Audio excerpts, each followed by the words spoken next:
Once again, this isn't the video I planned to make. I'd hoped to have been finishing the Spaceship, but my desk just wasn't ready for that just yet. Still recovering from the tree project, which now is all sitting on a shelf, so that's good. That's not the only reason, of course.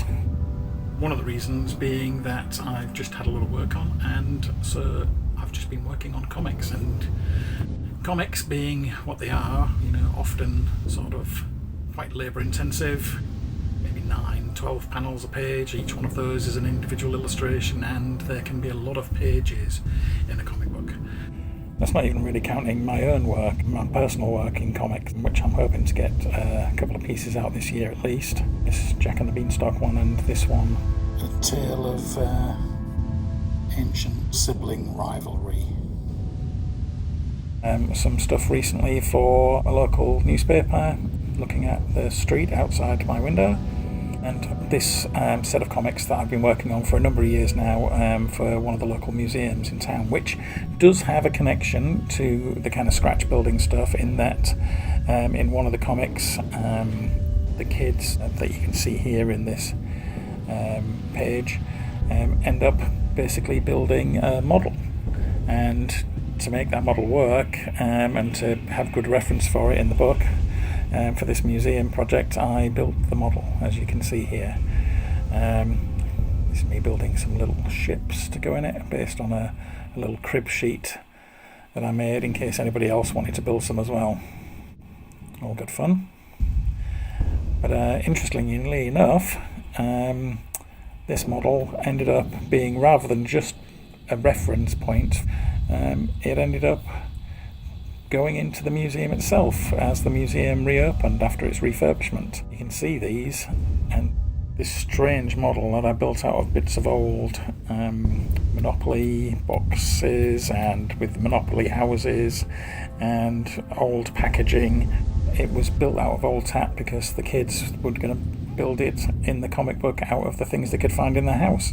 I named all the pubs on the island, and this is the cabinet it was going to go into. You can see me here having taken it to the museum, and this is it in the museum, which is kind of fun. So I've been really working on those, and I'm still working on those. But let's get to the alien. So I picked up this box while I was out at Birmingham at the NEC for the Expo 2026, and as you can see here, lots of people playing games, lots of vendors. I was only there for the day this time. I've been there for the weekend the previous time, and it was still a lot. One of the fun parts though this time round, as well as getting to look at all the great games and check out all the complicated board games that I really fancy but never pick up for some reason, books that I have picked up. This is the Doom Song stand, which just looked great. It was so weird. Was that I got to see some of my own artwork out in the wild. Here you go. So from We Evolve, we've got a Gian, which I did a lot of the interior artwork for, not the colours, but the interior artwork, as you can see here.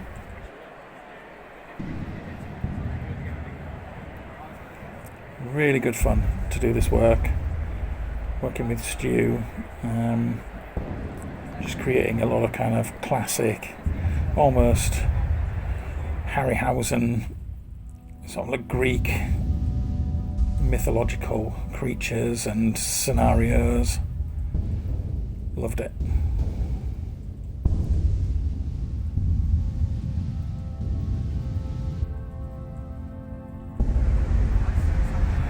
And as well as a Gian, I had some work on another stand, as you can see here in this book here. More kind of classic D&D style artwork, adventurers, taverns, magic. And for the same company, this, which is much more kind of Cthulhu, modern magic and sorcery, all fully painted stuff. You can find all of this stuff over on my actual portfolio site.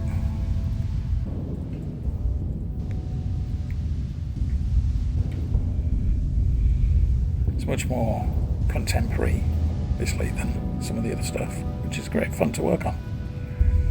Espionage, cultists,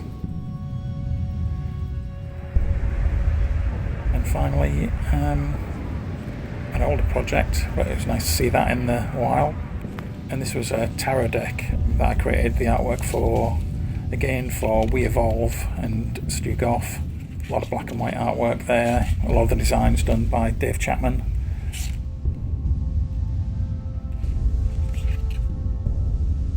There you go.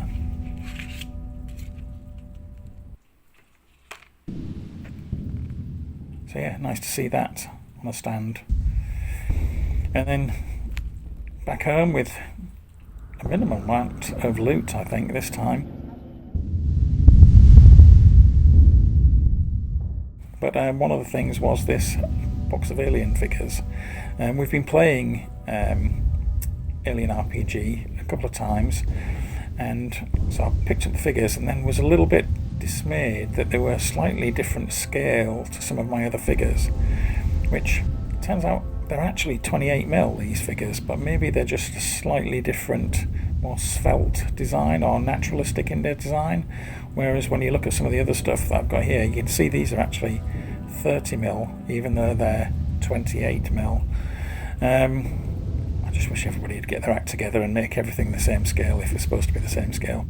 But I got it in my head that I wanted to make a larger Xenomorph than the ones that came in the pack. And so this is that. So here we've got a T-Rex figure, or like a Velociraptor figure. It came as part of a set with a whole bunch of these things. I turned some of them into these axe beaks for a previous project that you can find on my channel.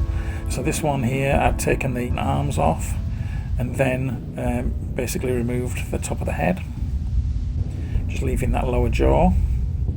I really just wanted those back legs and the beginning of that tail and the body there, so you can see that's all kind of like cut down.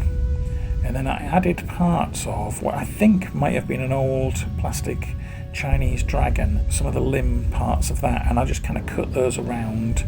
The back of the alien head might be a tail off a brontosaurus, plastic brontosaurus, and you can see there the tail section on the Xenomorph there comes from one of those kind of bone skeletal dinosaur plastic things that you always find in charity shops.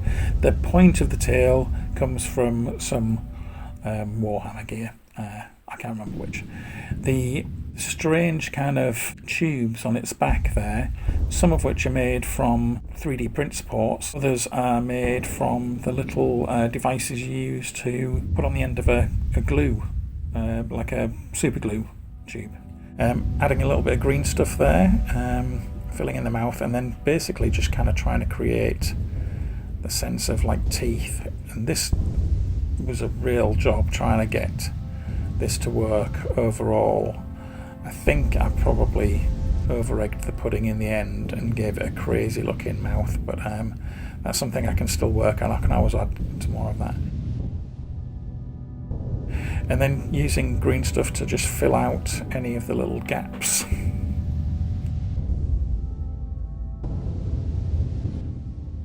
Smoothing that crazy domed head there.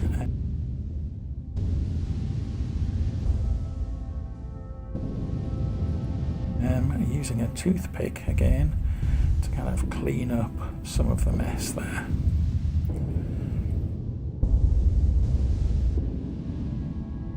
It's funny when you're making something like this, you kind of think you know a lot about the creature because you've seen it so many times in film, but then you start to look at the designs and you're thinking, oh, I didn't realise that the jaw was shaped quite like that.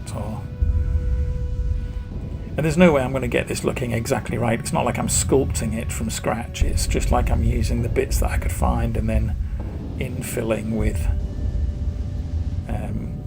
green stuff to kind of like make that work. So you can see there that that's getting to look a little better. And then using a toothpick again to kind of clean up some of the mess there. It's funny when you're making something like this, you kind of think you know a lot about the creature because you've seen it so many times in film, but then you start to look at the designs and you're thinking, oh, I didn't realise that the jaw was shaped quite like that.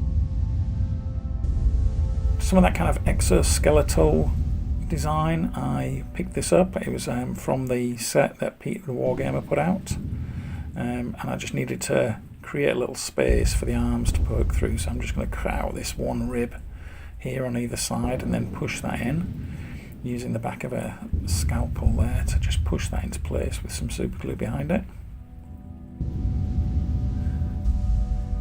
It's hanging off the figure a little too much, so I put some more super glue in there and then just try and nip it together a little bit.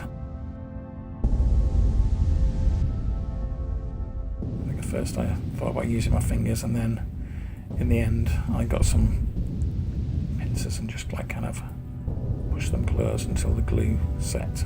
Then I was a little happier with it.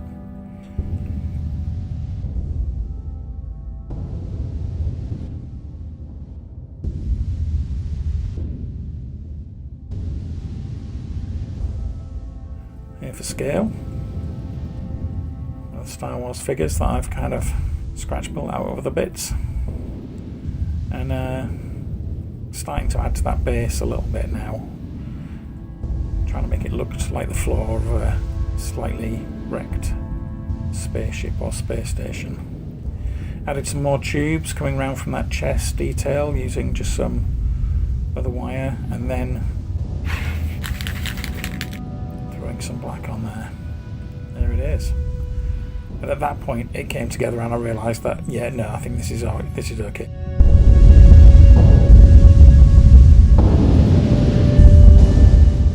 And there they are with the other Xenomorphs, the smaller ones,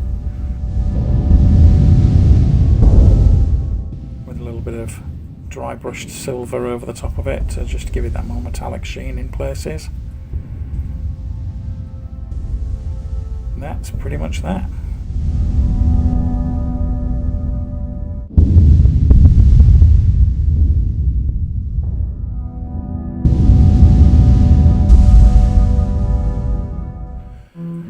As a bonus, I picked up these figures from this place called iHoot in Scarborough. They're all from a whole bunch of different IPs, and I thought maybe I could turn these into sort of like little almost ready to go figures, so taking that off his base, I might use that base for something else as well. So there's some interesting little sliders on it. Just sand the underneath of the figure a little bit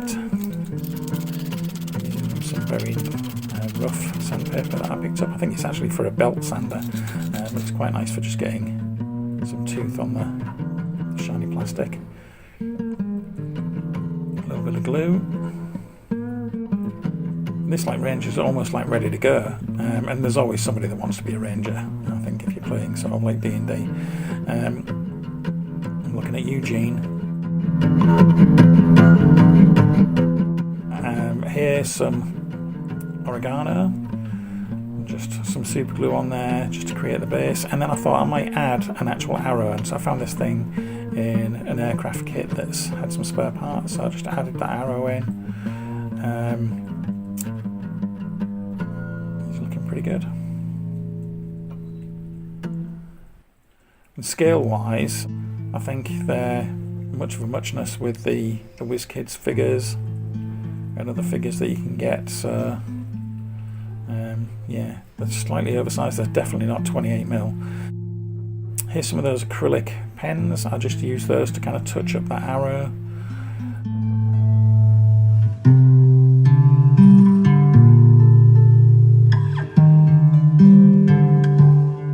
So yeah, for these other figures I thought maybe, you know, a tabaxi, if I just had a sword.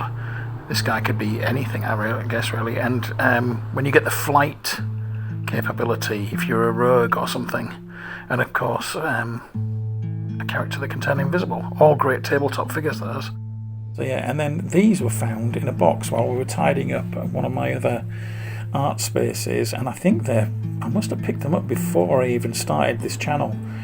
So they've been around, hanging around doing nothing for a long time. I have no idea how or why I've got them, where they came from. But they might make some interesting little statues to go next to gates and things. The heads on these are really small, so I can maybe replace the heads and do something with those. This guy is going to be great. I think I can use bits of him for all manner of sort of like robots and cyborgs and Star Wars type figures. This dude, I have no idea. He seems to be holding some sort of snake head, and there was these little tiny rocks as well. This guy I loved, and I thought, although I like the knives that he's holding there and leaping, I might cut him from his base and use him as a figurehead on one of my mini ship projects that still need finishing. And look, I just kind of blue tacked him in place there, and yeah, I think he's going to make a great figurehead for that ship.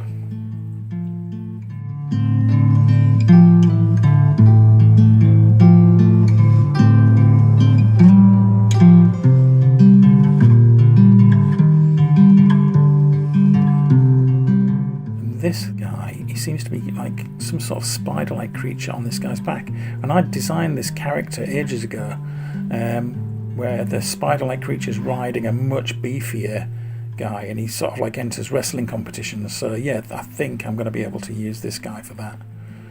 It's so weird that he looks almost the same. I always have a bundle of these things hanging about, sort of like bits and pieces that I pick up from, you know, second-hand car boots and things like that, and I've been fiddling with some of these characters, I think, here, you know, just kind of creating some more strange warriors for maybe some of the Star Wars games that I'm planning. But yeah, so we'll probably see more of those in the future. I like his big gun there.